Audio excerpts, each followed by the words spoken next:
দুইটা ইম্পর্টেন্ট বিষয় নিয়ে আমাদের কথা বলার আছে। প্রথম বিষয়টা হচ্ছে, আমরা ইতিমধ্যে খবর পেয়েছি যে বাংলাদেশের প্রায় পনেরোটি ব্রিজে যে টোল দেওয়ার যে ব্যবস্থাটি, এইটি বন্ধ করে দেওয়া হয়েছে স্টুডেন্টদের কথা বলে।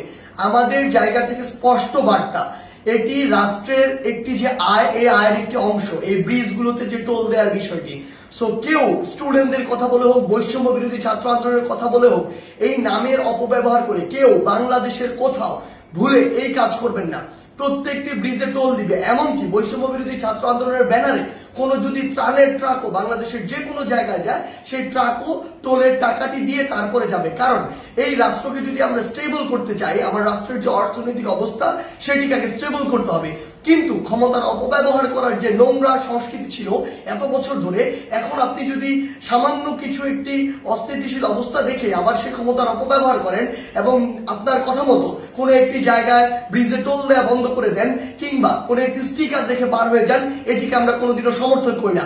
আমাদের জায়গা থেকে স্পষ্ট বার্তা, অবশ্যই প্রত্যেকটি ব্রিজে এই টোল সেটি টোল দিয়ে যেতে হবে।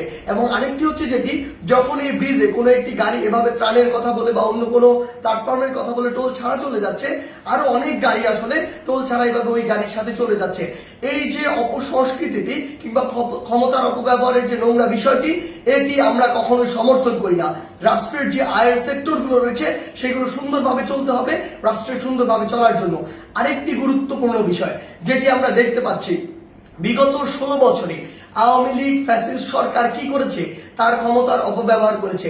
আওয়ামী লীগ বাদে অন্যান্য যত রাজনৈতিক দল ছিল, ওই রাজনৈতিক দলগুলোকে বিভিন্ন মিথ্যা মামলা দিয়েছে, হয়রানি করেছে, চাঁদাবাজি করেছে, কিংবা তাদেরকে এলাকা ছাড়া করেছে, যেটিকে আমরা কখনোই সমর্থন করি না।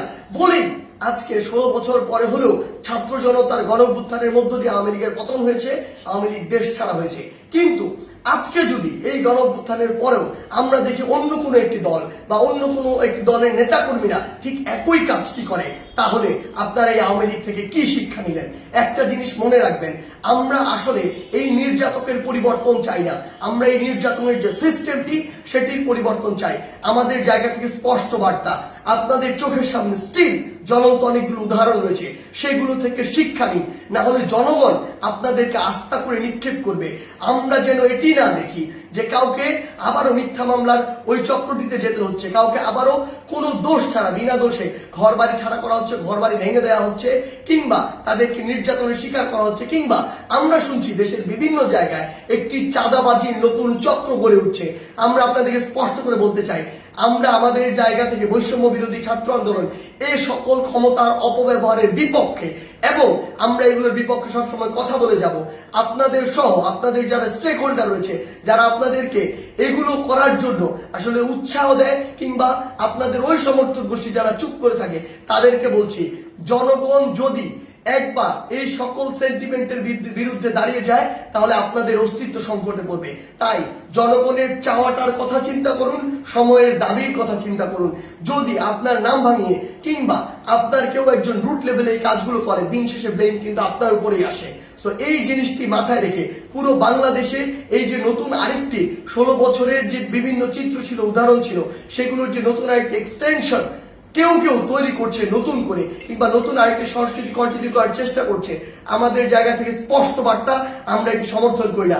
এবং আমরা অন্তর্বর্তীকালীন সরকারকে স্পষ্ট করে বলতে চাই, আইন শৃঙ্খলা রক্ষাকারী বাহিনীর মাধ্যমেও, বিচার বিভাগের মাধ্যমেও যারা এই মিথ্যা মামলা থেকে শুরু করে চাঁদাবাজি, নির্যাতন, হয়রানি, ঘরবাড়ি ভাঙচুর এরকম কোনো কিছুর সাথে জড়িত, তাদেরকে স্পষ্টভাবে আইনের আওতায় আনা হোক।